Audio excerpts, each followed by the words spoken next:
মালিক ইবনে দিনার রাহমাতুল্লাহ আলাইহি নদী পথে যাচ্ছেন। সাগরের মাঝখানে যাওয়ার পরে মাঝি বলেন, হুজুর টাকা দেন। মালিক ইবনে দিনার রাহমাতুল্লাহ আলাইহি বলেন, বাবা আমার কাছে টাকা নাই, পরবর্তী যখন দেখা হবে তোমার টাকা দিয়ে দিব। কই চলবে না। মাঝি খারাপ আচরণ করা শুরু করলেন। বলেন তো আল্লাহর ওলি যারা হয় এদের সাথে আল্লাহর সম্পর্ক আছে না নাই? আরো মহাব্বতে আছে না নাই? মালিক ইবনে দিনার রাহমাতুল্লাহ আলাইহি হাত তুলে গুনাহগারি করা শুরু করলেন, ইয়া রাব্বাল আলামিন। মালিক ইবনে দিনার রাহমাতুল্লাহ আলাইহি মুনাজাত থেকে হাত নামাইয়া দেখেন নদীর ভিতরে সাগরের মধ্যখানে নৌকার চতুর্পার্শ্বে সাগরের শত শত মাছ তাদের মুখে করে দিনার নিয়ে সামনে হাজির। আল্লাহু আকবার। মালিক ইবনে দিনার রাহমাতুল্লাহ আলাইহি সেখান থেকে একটা দিনার তুলিয়া মাঝিকে দিয়া বললেন, নাও। মাছদেরকে বললেন চলে যাও। সেদিন থেকে তার নামে নামকরণ করা হয় মালিক ইবনে দিনার রাহমাতুল্লাহ আলাইহি। সুবহানাল্লাহ। আবার আমরা ইমাম মালিক রাহমাতুল্লাহ আলাইহির প্রশংসা আমরা করি। ইমাম মালিক রাহমাতুল্লাহ আলাইহি মক্কার জমিনে 40 বছর থাকার পরে এরপরে মদিনার জমিনে হিজরত করলেন। মদিনার জমিনে হিজরত করিয়া তার দিলের মধ্যে তামান্না শুরু হয়ে গেল, মদিনার জমিনটা বড় দামি জমিন, মদিনার জমিনটা বড় দামি জমিন। কারণ মদিনার জমিনে আমার নবীর রওজা মুবারক আছেন, সাহাবায়ে কেরামের কবর আছে, রওজা আছেন। এজন্য মদিনার জমিনটা বড় দামি জমিন। মদিনার জমিনের মধ্যে যদি আমি ইমাম মালিকের মরণ হয় তাহলে আমি ইমাম মালিকের কবরটাও মদিনার জমিনে হবে। আর যদি মদিনার জমিনে আমি ইমাম মালিকের কবর হয় তাহলে হাশরের ময়দানে, কিয়ামতের ময়দানে নবীদের সাথে সাহাবায়ে কেরামের সাথে আল্লাহর দরবারে হাজির হতে পারো। সুবহানাল্লাহ। ইমাম মালিক তো ওই ইমামের নাম যার ইলমের হালত যেমন ছিল আমলের হালত তেমন। ইমাম মালিক রাহমাতুল্লাহ আলাইহি ভালো করে জানতেন নেককার বান্দাদের কবরের পাশে শোয়া কেমন লাভ। কারণ নেককার বান্দাদের আশেপাশে যত বদকার বান্দার কবর থাকে, নেককার বান্দার কারণে অনেক বদকার মানুষের কবর রাজা আল্লাহ মাফ করে দেয়। কিন্তু আমরা তো মগা অহংকার করি, আমার টাকা পয়সার অভাব নাই, সম্পদের অভাব নাই, আমার নিজের জমির মধ্যে আমার কবর দিবা, নিজের জায়গার মধ্যে আমার কবর দিবা। এখন তো আপনি জায়গা জমির অহংকার করতেছেন, কিন্তু আপনার ছেলে হবে, মেয়ে হবে, জায়গা জমির যখন সংকট হয়ে যাবে, ঘরবাড়ি করার জন্য দেখবেন বাথরুমের পাইপের লাইনটা আপনার কবরের ভাগ দিয়ে যাবে। দেখেন না এমন কবর? ইমাম মালিক রাহমাতুল্লাহ আলাইহি ভালো করে জানতেন মদিনার জমিনটা বড় দামি জমিন। হজের মৌসুম যখন আসলেন, হাজী সাহেবেরা মক্কার জমিন থেকে ইহরাম পরিধান করে বাইতুল্লাহর দিকে হজে যাওয়ার জন্য রওনা হয়ে গেলেন। ইমাম মালিক রাহমাতুল্লাহ আলাইহি ভালো করে জানেন বাইতুল্লাহটা এত দামি, বাইতুল্লাহর সামনে দাঁড়াইয়া যদি কোনো বান্দা এক রাকাত নামাজ পড়ে আমার আল্লাহ ওই বান্দার আমলনামায় 1 লক্ষ রাকাত নামাজের সওয়াব দান করে। ইমাম মালিক রাহমাতুল্লাহ আলাইহি তাকাইয়া দেখেন মদিনার জমিন থেকে হাজী সাহেবেরা ইহরাম পরিধান করে মক্কার জমিনের দিকে রওনা। তিনি মনে মনে চিন্তা করতেছেন যদি হায়াতের জিন্দেগির কথাটা কোনোভাবে জানতে পারতাম তাহলে এইবার যে হজ্জে বাইতুল্লাহ আমি জিয়ারত করে আসতাম। টেনশন করতেছেন কারণ আমি যদি হজ্জে বাইতুল্লাহ যাই, ওখানে যা যদি আমার মরণ হয়ে যায় তাহলে মদিনার জমিনে যে আমার কবর হওয়ার কথা, এই আশাটা এই তামান্নাটা তো আমার পূরণ হবে না। এবার ইস্তেখারার 2 রাকাত নামাজ পড়ে ইমাম মালিক ঘুমায় গেলেন। ঘুমিয়ে যাওয়ার পরে মদিনা ওয়ালা নবী রাহমাতুল লিল আলামিন তার ঘরে তাশরিফ আনলেন। সুবহানাল্লাহ। দরকার নাই সুবহানাল্লাহ। কি মনে করতেছেন? মান আরানি ফিল মানামি ফাকাদ আরানি ফা ইন্নাশ শাইতানা লা ইয়াতামাসসালা ফিস সিরাত। আল্লাহর নবী বলেন যেই উম্মত আমি নবীকে যেভাবে যে হালতে দেখলো সত্য দেখলো, কারণ আমি নবীর সুরত শয়তান ধরতে পারে না। সুবহানাল্লাহ। ইমাম মালিক রাহমাতুল্লাহ আলাইহির ঘরের মধ্যে রাহমাতুল লিল আলামিন তাশরিফ আনলেন। রহমাতুল লিল আলামিন কি ইমাম মালিক হায়াতের জিন্দেগির কথা বলার পরে নবীজি হাত মুবারকের 5টা আঙ্গুল মুবারক দেখা নবী চলে গেছে। সুবহানাল্লাহ। ইমাম মালিক রাহমাতুল্লাহ আলাইহির ঘুমটা ভেঙে গেলেন। ভেঙে যাওয়ার পরে টেনশন আগে যা ছিল এখন টেনশন আরো দ্বিগুণ বাড়ছে, কারণ নবীজি হাত মুবারকের 5টা আঙ্গুল দেখায় গেছেন। এ দ্বারা 5 বছর না 5 মাস না 5 দিন না 5 মিনিট না 5 ঘন্টা কি বুঝাইছেন নবী এটা বলে নেই। এখন টেনশনে পড়ে গেলেন। ওই সময় স্বপ্নের ব্যাখ্যা করতেন স্বপ্ন সম্রাট মুহাম্মদ ইবনে সিরিন রাহমাতুল্লাহ আলাইহি। ইমাম মালিক রাহমাতুল্লাহ আলাইহি তার খাদেমকে বললেন, খাদেম যাও ইবনে সিরিনের কাছে যাও, আমার স্বপ্নের তাবির করে নিয়ে আসো। তবে একটা শর্ত লাগা দিলেন। খাদেম শর্ত শুনে রাখো, আমার স্বপ্নের তাবির করে নিয়ে আসবা ঠিক আছে, কিন্তু আমি ইমাম মালিকের নাম পরিচয় গোপন রাখবা, বলবো না। ইবনে সিরিন রাহমাতুল্লাহ আলাইহির কাছে খাদেম গেলেন, যে বললেন হুজুর মদিনার জমিনে একজন স্বপ্নে দেখেছেন নবীজির কাছে হায়াতের জিন্দেগির কথা জানতে চাওয়ার পরে আমার নবী রাহমাতুল লিল আলামিন হাত মুবারকের 5টা আঙ্গুল মুবারক দেখায় গেছেন, তাবির করে দেন। স্বপ্ন সম্রাট ইবনে সিরিন রাহমাতুল্লাহ আলাইহি বলেন, বাবা স্বপ্নটা দেখছে কে? খাদেম বলে, হুজুর নাম বলা নিষেধ। ইবনে সিরিন ধমক মেরে কই, বেটা চলে যাও, তাহলে ব্যাখ্যা দেওয়াও নিষেধ। কারণ যার তার স্বপ্নের তাবির তো ব্যাখ্যা তো দেওয়া যায় না। এবার খাদেম চলে আসতেছেন, ইমাম মালিকের খাদেম ইবনে সিরিন রাহমাতুল্লাহ আলাইহি বলেন, বাবা শুনে রাখো, যেই স্বপ্নের তাবির জানার জন্য তুমি আসছো জেনে রাখো এই স্বপ্নটা মদিনার জমিনে একজন মাত্র ব্যক্তি দেখতে পারে, তিনি হলেন ইমাম মালিক। আল্লাহু আকবার, সুবহানাল্লাহ বলেন। এবার খাদেম চলে আসলেন। ইমাম মালিক রাহমাতুল্লাহ আলাইহি বলেন, বাবা কি খবর, স্বপ্নের তাবির বলো। বলো হুজুর আপনি বলছেন নাম বলা নিষেধ, হুজুর বলছে স্বপ্নের ব্যাখ্যা তাবির দেওয়া নিষেধ। তবে হুজুর শুনেন, আসার পথে হুজুর একটা কথা বলে দিয়েছেন, বলেছেন মদিনার জমিনে একজন মাত্র ব্যক্তি স্বপ্নটা দেখতে পারেন, তিনি হলেন ইমাম মালিক। সুবহানাল্লাহ। ইমাম মালিক রাহমাতুল্লাহ আলাইহি বলেন, বাবা যেহেতু নাম বলে দিয়েছে যাও, আমি ইমাম মালিকের নামটা বলিয়া স্বপ্নের তাবির করে নিয়ে আসো, স্বপ্নের ব্যাখ্যা করে নিয়ে আসো। খাদেম আবার গেলেন, যে বলেন হুজুর আপনি যার কথা বলেছেন স্বপ্নটা ইমাম মালিক রাহমাতুল্লাহ আলাইহি দেখছেন, তাবির করে দেন। স্বপ্ন সম্রাট ইবনে সিরিন রাহমাতুল্লাহ আলাইহি বলেন, বাবা শুনে রাখো, আমার নবী হাত মুবারকের 5টা আঙ্গুল মুবারক দেখা নবী হায়াতের জিন্দেগির কথা বুঝাই নাই।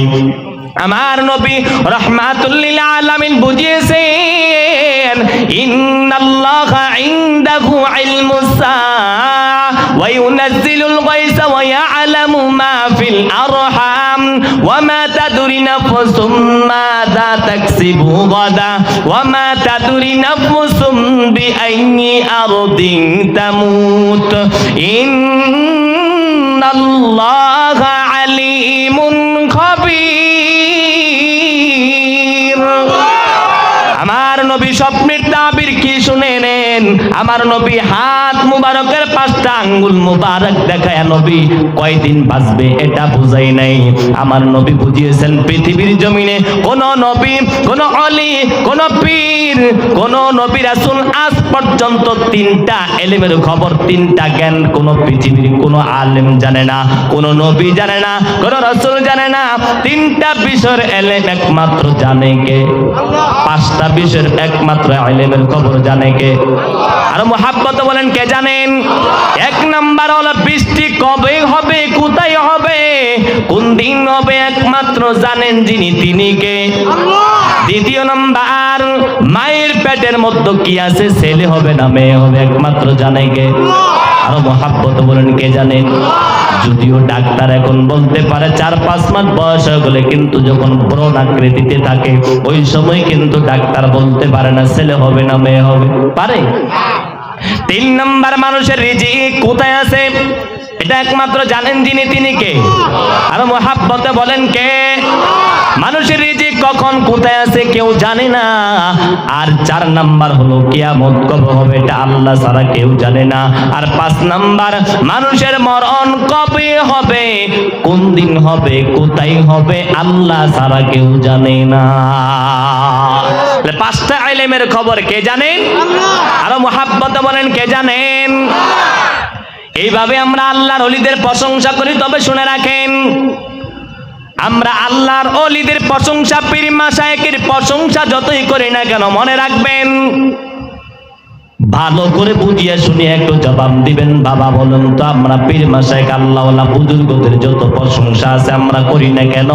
যত প্রশংসা আছে আপনি করেন, মনে রাখবেন নবীর সর্বনিম্ন স্তরের যে সাহাবী আছে তার প্রশংসা সম্মানের সমান হবে না। মুহাব্বত বলেন হবে। আবার সাহাবীদের ভিতরে সাহাবায়ে কেরাম হলেন নবীর ছাত্র। সাহাবায়ে কেরাম, কথা বলেন, সাহাবায়ে কেরাম নবীর ছাত্র। সাহাবীদের ভিতরে সবচেয়ে দামি সর্দার সাহাবী আছে না নেই? কি নাম? হযরত আবু বকর সিদ্দিক রাদিয়াল্লাহু তাআলা আনহু বড় দামি সাহাবী। নবীজি বলেন, আমার দুনিয়াতে যত উম্মত আছেন সব উম্মতের নেক আমল যদি এক পাল্লাই দেওয়া হয়, আর আমার আবু বকরের নেক যদি অপর পাল্লাই দেওয়া হয়, আমার আবু বকরের নেকের পাল্লাটা ভারী হয়ে যাবে। নবীজি একদিন আম্মা জান আয়েশা রাদিয়াল্লাহু তাআলা আনহার ঘরে প্রবেশ করছে। প্রবেশ করার পরে নবী তাকাইয়া দেখেন আম্মা জান আয়েশা রাদিয়াল্লাহু তাআলা আনহা জানালার ফাঁকা দিয়ে আকাশের দিকে তাকাইয়া আছেন। নবীজি বলেন, আয়েশা কি করতেছ? আম্মা জান আয়েশা রাদিয়াল্লাহু তাআলা আনহা বলেন, ইয়া রাসূলুল্লাহ, আমি আকাশের তারকা গুনতেছি। আল্লাহর নবী ডাকলে, আয়েশা, আকাশে এত পরিমাণ তারকা তুমি কি গুনিয়ে শেষ করতে পারবানি? এই ফাঁক দিয়ে আম্মা জান আয়েশা রাদিয়াল্লাহু তাআলা আনহা বলেন, পয়গম্বর, আকাশে যেহেতু এত পরিমাণ তারকা, তাহলে বলেন তো নবী, ওই আকাশের তারকা পরিমাণ নাকি আমল আছে কার আমল নামে? আবু বকর। এবার নবীজি ডাকতে করে, আয়েশা, আকাশের তারকা পরিমাণ নেক আমল আছে আমার সাহাবী হযরত ওমর রাদিয়াল্লাহু তাআলা আনহুর আমল নামে। আর মুহাব্বত বলেন, কি আপনাদের কাছে মনে হয় কম মনে হচ্ছে?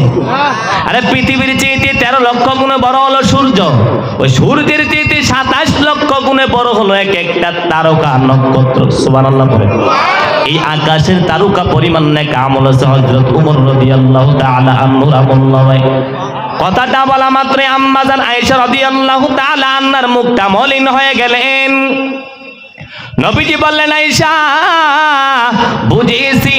বুঝেছি তোমার বাবা আবু বকরের নামটা বললাম না দেখে মনে হয় তুমি রাগ করছো। আয়েশা, ওরে আয়েশা, তোমার বাবা আবু বকরের নাম বলি নাই বিদায় মনে হয় তুমি রাগ করছো। এবার নবীজি হাত মুবারক দিয়া আম্মা জান আয়েশা রাদিয়াল্লাহু তাআলা আনহার থুতু মুবারক ধরিয়ে উপর দিকে চাওয়াইলেন। সুবহানাল্লাহ বলেন। চায় ডাং দিয়া বলেন, আয়েশা, তুমি তো তোমার বাবা আবু বকরকে তুমি চিনো না আয়েশা।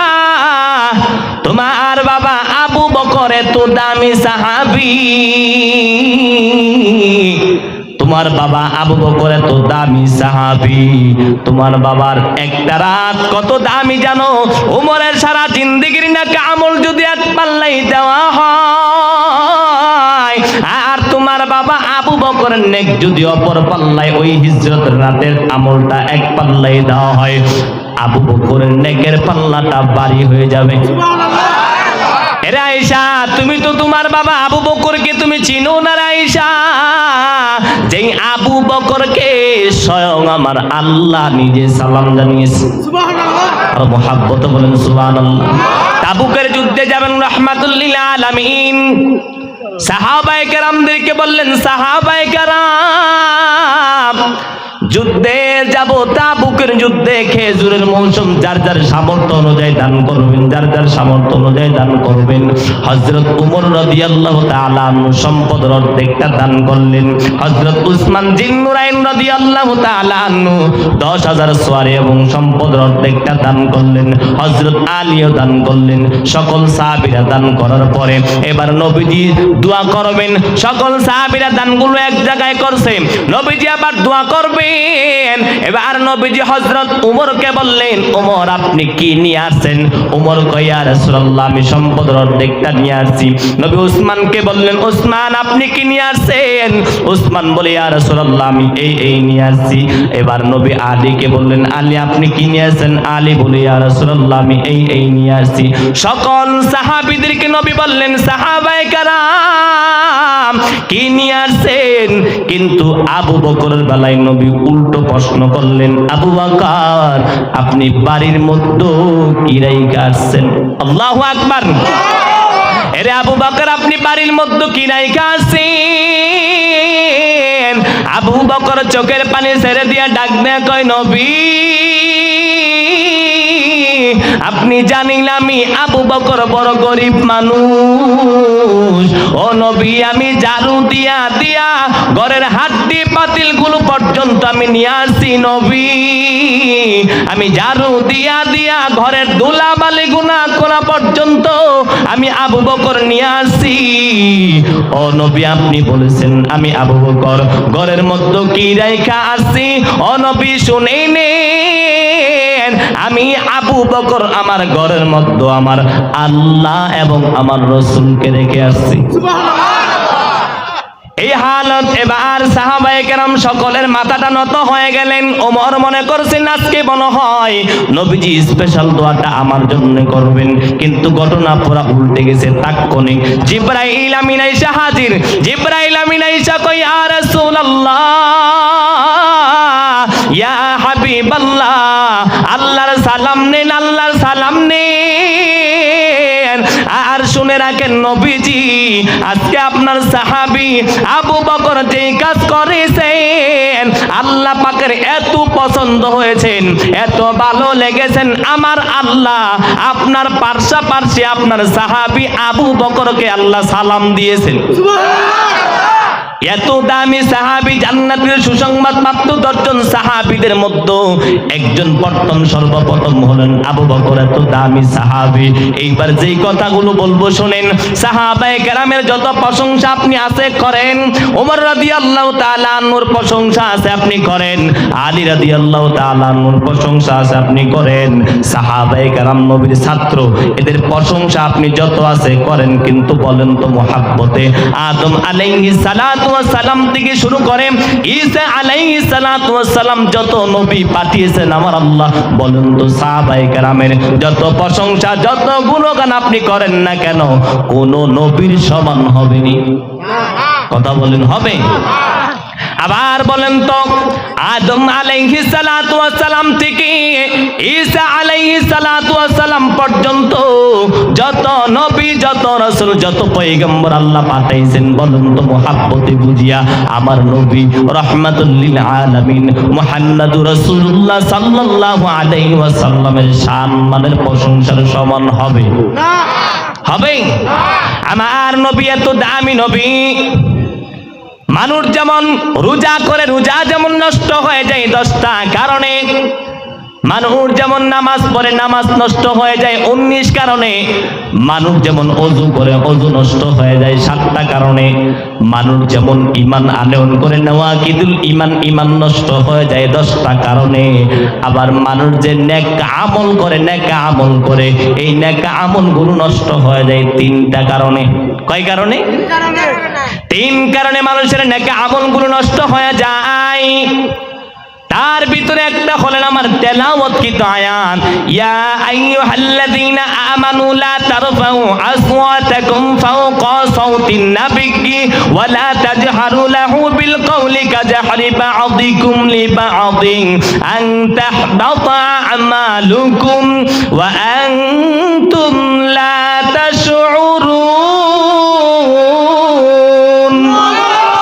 আল্লাহ রাব্বুল আলামিন বলেন, তোমরা ঈমানের দাবিদার যারা আছো শুনে রাখো, তোমরা নিজেদের মধ্যে যেমন ভাবে কথোপকথন করো, কথা বলো, আমার নবীর শানে এরকম ভাবে কথা বলিও না, আমার নবীর শানে এরকম ভাবে কথা বলিও না। আমার নবীর কণ্ঠস্বরের সাথে যাতে তোমাদের কণ্ঠটা উপরে না উঠে মনে রাখবা। আমার নবীর শানে, নবীর সাথে যদি কেউ বেয়াদবি করে, নবীর শানে যদি বেয়াদবিমূলক কোনো কথা কেউ উচ্চারণ করে, কেউ বলে আমালুকুম, ওই বান্দার জীবনের যত নেক আমল আছে, ভালো কাজ, নামাজ, রোজা, হজ, যাকাত, এই নেক আমলগুলো আল্লাহ পাক জিরো বানায় দেয়। কি বুঝলেন কথা? আমার নবী রাখালগিরি করেছেন সত্য, আমার নবী বকরির রাখালগিরি করেছেন সত্য, আমার নবী উটের রাখালগিরি করেছেন সত্য, কিন্তু আমার নবীকে রাখাল বলা জায়েজ নাই। মনে রাখবেন, নবীর শানে যদি বেয়াদবিমূলক কোন আচরণ কেউ করে, তার জীবন ধ্বংস হয়ে যায়। পয়গম্বর মূসা আলাইহিস সালাতু ওয়াস সালামকে আল্লাহ একটা কিতাব দান করলেন, কিতাবের নাম তাওরাত। কি কিতাব? মহাব্বত বলেন, কি কিতাব? তাওরাত কিতাব আল্লাহ তাআলা দান করেছেন পয়গম্বর মূসা আলাইহিস সালাতু ওয়াস সালামের উপর। ওই তাওরাত কিতাবের একজন পণ্ডিত নাম হলো হারেস। কি নাম? হারেস তাওরাত কিতাবের পণ্ডিত। তাওরাত কিতাব অধ্যয়ন করেন আর দেখে একজন নবীর নাম পাওয়া যায়, একজন নবীর নাম পাওয়া যায়। পয়গম্বর মূসা নবীর কাছে যে বলো, পয়গম্বর মূসা আপনি আল্লাহর পয়গম্বর মূসা? নি বলে হ্যাঁ। আপনি কালিমুল্লাহ, আল্লাহর সাথে কথা বলেননি? কয় হ্যাঁ। আপনার উপর আল্লাহ পাক তাওরাত কিতাব নাজিল করেছেন? নি কয় হ্যাঁ। তাহলে আপনি যদি আল্লাহ পাকের পয়গম্বর মূসা নবী হয়ে থাকেন, তাহলে যত প্রশংসা থাকবে আপনার। কিন্তু এই তাওরাত কিতাবের মধ্যে অন্য একটা নবীর নাম পাওয়া যায়। মূসা নবী বলে, চিনো না, চিনো না, চিনো না, তিনি হলেন আখিরি জামানার পয়গম্বর। সুবহানাল্লাহ। তাওরাত কিতাবের পণ্ডিত হারেস যেখানে পড়াশোনা করেন, লাইব্রেরিতে গেলেন, তাওরাত কিতাব বের করে পড়তেছেন, কিন্তু যেখানেই নবীজি রহমাতুল লিল আলামিনের নামটা পায়, ওখানেই কলম দিয়ে নামটা কেটে দেয়। নাউযুবিল্লাহ। পৃষ্ঠা উল্টায়ের নাম কাটে, পৃষ্ঠা উল্টায়ের নাম কাটেন, কাটতে কাটতে একেবারে তাওরাত কিতাবের শুরু থেকে শেষ পর্যন্ত নামগুলো কেটে যখন কমপ্লিট করে ফেলছে, তাকাইয়া দেখেন শরীরের মধ্যে পরিবর্তন শুরু হয়ে গেছে। কথা বলতে পারে মানুষের মতো, সুরতরা হয়ে গেছে পুরা গুইসাপ। কি হয়ে গেছেন? গুইসাপ হয়ে গেলেন। এবার ওই হারেস তাওরাত কিতাবের পণ্ডিত ধীরে ধীরে তার বাড়ির সামনে এসে ডাক দিলেন বিবিকে। বিবি দরওয়াজা ওপেন করলেন। বিবি ডাক দেয়, কয় কোথায় স্বামী, আপনি আমাকে ডাকছেন? বলে নিচের দিকে তাকাও। বলে নিচের দিকে তাকাও, তাকায় দেখে বিশাল একটা গুইসাপ দেখা যায়। বিবি তো ভয়, বলে আমার স্বামী কোথায়? বলে বিবি আমি তো গুইসাপ, তোমার স্বামী হারেস। বলে আমার স্বামী তো মানুষ, আপনি তো গুইসাপ। বলে বিবি শোনো, আমি তাওরাত কিতাব অধ্যয়ন করতে গিয়া আখেরি জামানার পয়গম্বরের নামটা পাইয়া কলম দিয়ে যখন নামগুলো কেটে কেটে কেটে কেটে শুরু থেকে শেষ পর্যন্ত নামগুলো কেটে যখন কমপ্লিট হয়ে যায়, আমার সঙ্গে সঙ্গে দেখি শরীরের মধ্যে পরিবর্তন শুরু হয়ে যায়। এক পর্যায়ে আমি গুইসাপ হয়ে যাই। আমাকে নিয়ে চলো পয়গম্বর মূসা নবীর দরবারে। পয়গম্বর মূসা নবীর দরবারে নিয়ে গেলেন।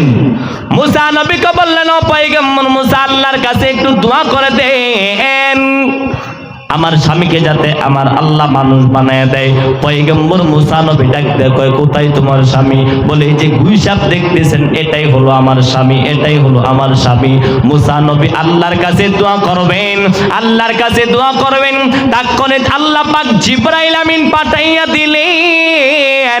জিবরাইল আমিন আইসা কয়, ইয়া মূসা শুনে নেন, আপনি আল্লাহর কাছে কোন রকম ফরিয়াদ করিয়েন না। আল্লাহর কাছে দোয়া করলে আল্লাহ কবুল করবে না, কারণ হারেস কিন্তু আল্লাহর শানে বেয়াদবি করে নাই। আল্লাহর শানে যদি হারেস বেয়াদবি করতেন তাহলে আল্লাহর কাছে তওবা করলে কান্না করলে আল্লাহ মাফ করে দিতেন। কিন্তু হারেস অন্যায় করেছেন রাহমাতুল লিল আলামিনের সাথে, তাহলে ক্ষমা যদি তাকে পাইতে হয়, ক্ষমা যদি চাওয়া লাগে, আখিরি জামানার পয়গম্বর মুহাম্মদ রাসূলুল্লাহ সাল্লাল্লাহু আলাইহি ওয়াসাল্লামের কাছে যাইয়েই তাকে ক্ষমা চাওয়া লাগবে।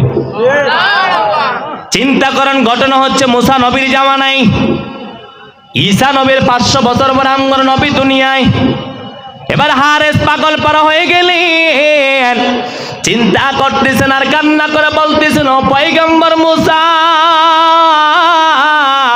আমি জাহান্নামের আসামি হয়ে মরতে চাই না। যেহেতু আল্লাহ বলেই ফেলছেন তওবা কবুল করবে না, আল্লাহ মাফ করবে না, তাহলে কি করার আপনি আল্লাহর কাছে দোয়া করে দেন, আল্লাহর কাছে দোয়া করে দেন যাতে আমার আল্লাহ আখেরি জামানার পয়গম্বর দুনিয়াতে আসার আগ পর্যন্ত, তার কাছে ক্ষমা চাওয়া পর্যন্ত আল্লাহ পাক যাতে আমার হায়াতের জিন্দেগিটা বাড়ায়া দেয়। মুসা নবী আল্লাহর কাছে দোয়া করেন, আল্লাহ হারেস জাহান্নামের আসামি হয়ে মরতে চাই না মালিক, তুমি আল্লাহ হারেসের হায়াতের জিন্দেগিটা রাহমাতুল লিল আলামিন পৃথিবীর জমিনে আসার আগ পর্যন্ত বাড়াইয়া দাও। আল্লাহ বলেন, মুসা এইবার যে দোয়াটা করেছ আমি আল্লাহ কবুল করে হারেসের হায়াতের জিন্দেগিটা রাহমাতুল লিল আলামিন পৃথিবীতে আসার আগ পর্যন্ত তার হায়াতের জিন্দেগি আমি আল্লাহ দান করলাম। বহু লম্বা ঘটনা বাবা শোনেন। এবার রাহমাতুল লিল আলামিন পৃথিবীর জমিনে পদার্পণ করলেন, কিন্তু এটা তো সঙ্গে সঙ্গে প্রকাশ হয়ে যায় নাই। নবীজি পৃথিবীতে আগমন করেছেন, এটা প্রকাশ হয়েছেন, নবুয়ত প্রকাশ হলেন 40 বছর বয়সের সময়। হারেস গুইসা বলেন মদিনার জমিনে, রাহমাতুল লিল আলামিন হলেন মক্কার জমিনে। 40 বছর বয়সে নবুয়ত প্রকাশ হওয়ার পরে হারেস মদিনার থেকে বুকের উপরে ভর করে করে করে করে করে করে মক্কার জমিনে আসলেন। মক্কার জমিনে আয়েশা আবু জেহেলের বাড়ির কিনারায় দাঁড়াইয়া শুয়ে শুয়ে আরাম করতেছেন, রেস্ট করতেছেন। আবু জাহাল সকাল বেলা ঘুম থেকে উঠিয়া দরওয়াজা খুলে দেখে বিশাল আকৃতির একটা গুইসা, আবু জেহেল লাঠি একটা হাতি নিয়া গুইসাটার উপরে মার দেওয়া বাড়ি দেওয়া শুরু করলেন। সঙ্গে সঙ্গে হারেসের ঘুমটা ভেঙে গেলেন। হারেস গুইসাম ডাক দিয়া কয়, আবু জাহেল আমার এই মাইরো না, মাইরো না, মাইরো না, মাইরো না, আমি আসলে পাপের শাস্তির সম্মুখীন, আমি আসছি রাহমাতুল লিল আলামিনের কাছে ক্ষমা চাওয়ার জন্য, তুমি আমার মাইরো না। আবু জেহেল কয়, ঘটনা তো পেছকেইছে। একেতে গুইসাম আবার দেখি কথা কয়, মনে হয় আমার বাতিজা মুহাম্মদ আমারে মারার জন্য গুইসাম সালাম দিয়ে পাঠাইছে। সুরের মনে। এবার আবু জেহেল তার লোকজনকে ডাকলেন, কোথায় আছো? সকলে আসো।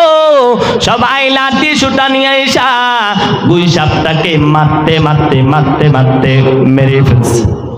হারেস বারবার কান্না করেছে, আবু জেহেল আমার মাইরো না, আমি আসলে পাপের শাস্তির সম্মুখীন, আমার মারিও না। চুরে শোনে না ধর্মের কাহিনী, একেবারে মারতে মারতে মারতে মারতে মারতে মারতে মেরে ফেলছে। শুধু মারিয়াই ক্ষান্ত হয় নাই, মারিয়া পুরিয়া ছাই বানাইয়া রাহমাতুল লিল আলামিনের সামনে হাজির করছে পাতিলার মধ্যে পরিয়া। পাতিলার মধ্যে ছাইটাকে বরিয়া নিয়া নবীজির কাছে হাজির করে বলে, ও বাতিজা আসছি, ঈমান আনয়ন করব। ঠিক আছে চাচা, তো পড়েন কালেমা। তারাও শর্ত আছে। বলে কি শর্ত? বলে এই যে পাতিলা দেখতে পাওনি? কয় হ্যাঁ। কয় পাতিলার মধ্যে কি আছে যদি সঠিক পরিচয় দিতে পারো তাহলে তোমার উপরে, তোমার আল্লাহর উপরে ঈমান আনয়ন করব। আল্লাহর নবী রাহমাতুল লিল আলামিন ডাক দেয়া কয়, চাচা পাতিলার মধ্যে কি আছে আমি পরিচয় দিলে কেমন দেখা যায়, কেমন দেখা যায়? যদি পাতিলের মধ্য থেকে পরিচয় আসে আপনি ঈমান আনয়ন করবেননি? সুবহানাল্লাহ নাই? আর মুহাব্বত বলেন সুবহানাল্লাহ। আল্লাহর নবী ডাক দেয়া কয়, চাচা আমি পরিচয় দিলে কেমন দেখা যায়? পাতিলার মধ্য থেকে যদি পরিচয় আসে আপনি ঈমান আনয়ন করবেননি? বলুন তো, আমার নবীর শাহাদাত আঙ্গুল মুবারকের পাওয়ার আছে না নাই? একটা জবান বন্ধ থাকবে না, বলেন আছে না নাই? এই আবু জেহেল আরেকবার সামদেশের বাচ্চাকে সাথে নিয়ে নবীজির সামনে যা বলেন, ভাতিজা আসছি তোমার উপরে ঈমান আনয়ন করব। ঠিক আছে চাচা, তো পড়েন। কয় দাঁড়াও, শর্ত আছে। বলে কি শর্ত? বলে আকাশের সূর্য দেখতে পাওনি? কয় হ্যাঁ। চন্দ্র দেখতে পাওনি? কয় হ্যাঁ। সূর্যের জায়গায় চন্দ্র উদিত করবা, চন্দ্রের জায়গায় সূর্য উদিত করবা, চন্দ্রকে দ্বিখণ্ডিত করবা। যদি করতে পারো কথা দিলাম তোমার উপরে ঈমান আনয়ন করব। আল্লাহর নবী ডাং দিয়া কয়, ও আবু জাহল চাচা, 2 রাকাত নামাজ পড়ার সুযোগ দেন। আমার নবী 2 রাকাত নামাজ পড়ে সিজদায় গিয়া বললেন, মালিক আল্লাহ। আল্লাহ বলেন, নবী ওয়ারা ফাআনা লাকা যিকরাক, আপনার সম্মান দিয়েছি আমি আল্লাহ, আপনাকে দামি বানিয়েছি আমি আল্লাহ, টেনশন করিয়েন না। শাহাদাত আঙ্গুল মোবারক দিয়া ইশারা করে আকাশের দিকে যা ইন্ডিকেট করবেন, আকাশের চাঁদ সূর্য তাই করতে বাধ্য। এবার নবীজি সূর্যকে বললেন, না সূর্য অস্তমিত হয়ে যাও, অস্তমিত হয়ে যাও। সঙ্গে সঙ্গে নবীজির হাতের ইশারায় সূর্যটা অস্তমিত হয়ে গেছে। নবীজি আবার সূর্যের জায়গা চন্দ্রকে ডাকলেন, এ চন্দ্র কোথায় আছো? সূর্যের জায়গা উদিত হয়ে যাও। বলার সঙ্গে সঙ্গে সূর্যের জায়গা চন্দ্র উদিত হয়ে গেছে। আমার নবী রাহমাতুল লিল আলামিন চন্দ্রকে বললেন, চন্দ্র দ্বিখণ্ডিত হয়ে যাও। সঙ্গে সঙ্গে চন্দ্রটা দ্বিখণ্ডিত হয়ে যায়। এবার এই দৃশ্য দেখে সামদেশের বাচ্চা কয়ে, আবু জাহাল, যেই নবীর কথায় আকাশের চন্দ্র শুনে সূর্য শুনে চন্দ্র দ্বিখণ্ডিত হয়ে যায়, ওই নবী মিথ্যা নবী হতে পারে না। আমি তার হাতে হাত রেখে পড়ে নিলাম, লা ইলাহা ইল্লাল্লাহু মুহাম্মাদুর রাসূলুল্লাহ, পড়েন সাল্লাল্লাহু আলাইহি ওয়াসাল্লাম। এই সামদেশের আবার একটা বাড়িতে মেয়ে ছিলেন বুবা, কথা বলতে পারে না। সামদেশের বাচ্চা বাড়িতে গেলেন, বাড়িতে যাওয়ার পর হঠাৎ বাড়ির মধ্য থেকে আওয়াজ, বাবা বাবা বাবা। বলেন, তুই একটা মেয়ে জীবনে কোনোদিন কথা বলে নাই, হঠাৎ যদি বাবাকে বাবা বলে ডাকবে, বাবা তো কলেজা সিরিয়া যাবে, ঠিক কিনা? এবার সামদেশের বাচ্চা কান্না শুরু করলেন, কি ব্যাপার? ও মা, তুমি তো কোনোদিন কথা বলতে পারো নাই, তুমি তো কথা বলতে পারো না রে মা, কেমন করে তুমি আজকে আমার বাবা বলে ভুলাও? মেয়েটা ডাক দেখো, আব্বা জান, ঘরের মধ্যে দাঁড়াইয়া আছি, হঠাৎ দেখলাম ঘরের ভিতরে সুন্দর চেহারার নুরানি চেহারার একজন ব্যক্তি আইসা আমাকে ধমক মেরে বললেন, মা বলো লা ইলাহা ইল্লাল্লাহু মুহাম্মাদুর রাসূলুল্লাহ। জবান খুলে বলেন সাল্লাল্লাহু আলাইহি ওয়াসাল্লাম। এবার আবু জেহেল ডাক দেয়া কয়, ভাতিজা, পাতিলার মধ্যে কি আছে যদি সঠিক পরিচয় দিতে পারো, কথা দিলাম কথা দিলাম কথা দিলাম তোমার উপরে, তোমার আল্লাহর উপরে ঈমান আনয়ন করব। নবীজি ডাক দেয়া কয়, চাচা, আমি পরিচয় দিলে কেমন দেখা যায়? পাতিলার মধ্য থেকে যদি পরিচয় আসে আপনি ঈমান আনয়ন করবেন না? আল্লাহু আকবার। আমার নবী ইশারা দিয়া বললেন, পাতিলার মধ্যে কি আছো পরিচয় দাও। সঙ্গে সঙ্গে পাতিলার মধ্য থেকে জবাব আসলেন, লা ইলাহা ইল্লাল্লাহু মুসা কালিমুল্লাহ। জোরে সোরে বলেন সুবহানাল্লাহ। এবার পাতিলার মধ্য থেকে পরিচয় আসলেন, ও পয়গম্বর, আমি হলাম মুসা নবীর উম্মত হারিস, আমি তাওরাত কিতাবের পণ্ডিত, তাওরাত কিতাবের পণ্ডিত, আমার নাম হলো হারিস। ও নবী, আমি আসছিলাম আপনার কাছে ক্ষমা চাওয়ার জন্য, আপনার কাছে ক্ষমা চাওয়ার জন্য আমি আসছিলাম।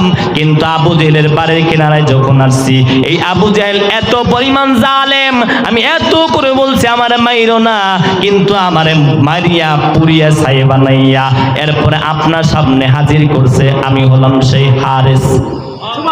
আর মুহাব্বতে বলেন সুবহানাল্লাহ। আবার সাইদ থেকে পাতিলার মধ্য থেকে আবার গুইসাবে পরিণত হয়, নবীর সামনে কথা বলতেছে। এবার নবীজি ডাক দেয়া, হারিস, তোমার এই হালত কেমন করে হয়েছে বলো? বলো নবীজি, আমি আপনার শানে বেয়াদবি করেছিলাম, আপনার নামগুলো তাওরাত কিতাব থেকে কেটে কেটে কেটে কেটে যখন কমপ্লিট বানায় ফেলছি, আমি দেখি গুই সাপে পরিণত হয়ে গেছি। আল্লাহ বলছেন আপনি যদি ক্ষমা করেন আল্লাহ ক্ষমা করবে, আপনি যদি ক্ষমা না করেন আল্লাহ ক্ষমা করবে না। ও নবী আমি আসছি আপনার কাছে ক্ষমা চাওয়ার জন্য, ও নবী আপনি আমারে ক্ষমা করে দেন। আল্লাহর নবী দেখলে কয় হারেস যাও যাও যাও, আমি নবী তোমাকে মন থেকে ক্ষমা করে দিলাম। এবার হারেস জঙ্গলের দিকে যাচ্ছেন, কারণ গুই সাপ তো ভালো জায়গায় থাকে না, ভালো জায়গায় থাকে না, জঙ্গলের দিকে যাচ্ছেন। নবীজি ডাক ডাক হারেস কই যাও?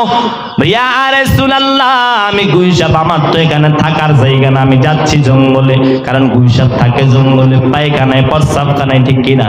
চলে যাচ্ছেন সেখানে। নবীজি বলেন হারেস দাঁড়াও, তোমার কি মানুষ হতে মন চাইনি? মানুষ হতে মন চাইনি? কয় ইয়া রাসূলুল্লাহ আপনি আমারে ক্ষমা করছেন, এটাই আমার জন্য অনেক কিছু।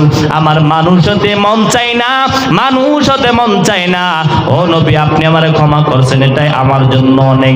আল্লাহর নবী তো দয়ার নবী, মায়ের নবী, আল্লাহর নবী হাত তুলে দোয়া করলেন, আল্লাহ এই তাওরাত কিতাবের পণ্ডিত হারিসকে তুমি মানুষ বানাইয়া দাও।